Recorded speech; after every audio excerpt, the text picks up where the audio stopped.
Country and Western Week here on My Window would not be complete without another one of my favorite authors. Paty Jager is in today. Welcome back. Thanks for having me. So Paty, when did you first start writing?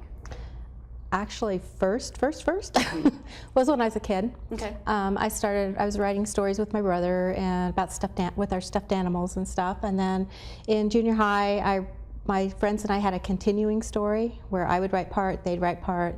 Oh, fun. And go like that. And then when my kids were little, I started writing children's stories. Mm-hmm.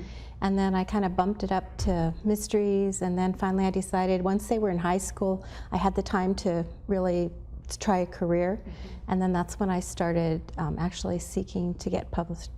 It was in the late 90s. When did you get into the Western genre? About that time, yeah. I read Laverne Spencer. Mm-hmm. I read several of her books, and I just fell in love with them, and I thought, oh, I think I could do this. Mm-hmm. Because of the history. I love Western history, U.S. history, and I just thought, oh, I could probably do this because the research is so much fun. Well, and that's what I was going to say, is there's a lot of research involved with this, so if you don't like doing the research on this particular period of time, you should look for something else. Right, exactly. And like I said, I love the research. I love doing that, going to wherever the book's going to be.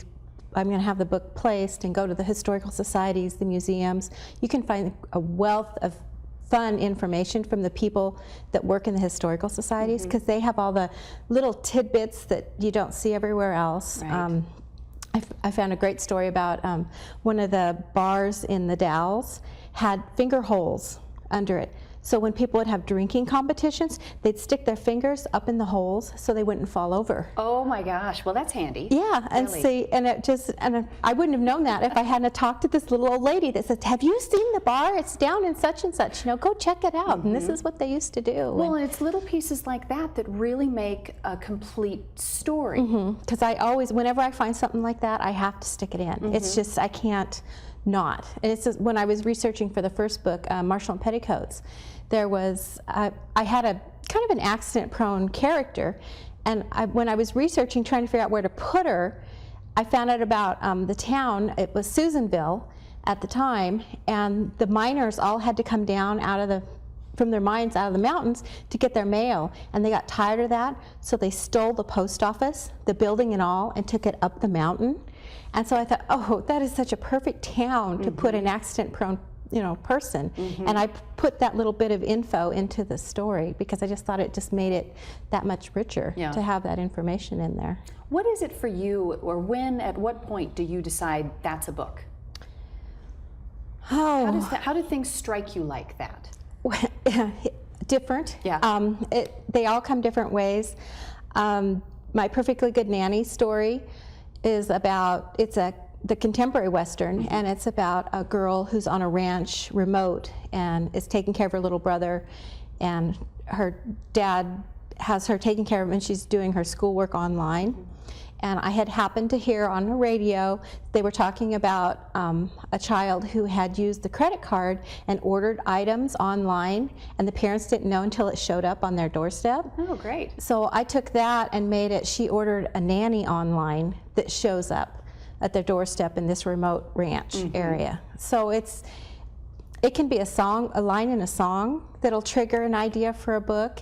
It can be researching one. I find an interesting tidbit that I can make into another book. It just kind of depends. Yeah. Depends on when I can come up with a strong enough plot that will go along with whatever idea I come up with. Do you have a notebook full of just kind of one sentence? Oh yeah. Inspirations? Yeah, I have a file about that thick, like newspaper clippings, ideas that just come to me. I have a journal I keep by my bed, because lots of times just as I'm falling asleep, something will click, and so then I roll over and I write it. I don't know if I'll be able to read them again, but you roll over and you write it down so that it's there and it's on paper somewhere, but yeah. Yeah, well, and you are actually living, not only do you enjoy the Western history and things like that, but you're living the Western lifestyle. You're out on a ranch. Yes, we actually have 2 ranches. And and the one is remote. I mean, I still have an outhouse out there, and so I kind of still live what I write, and so I think that kind of helps me to give it a little more flavor than somebody who maybe writes Westerns but lives in the city. I've got a little more, I know the dust, I know the, Yeah, and it's all there. Well, and you've got animals. Horses right? and cows. Were you baling hay the other day or something? I saw was pictures. I was harrowing. Harrowing. Yes. Yes.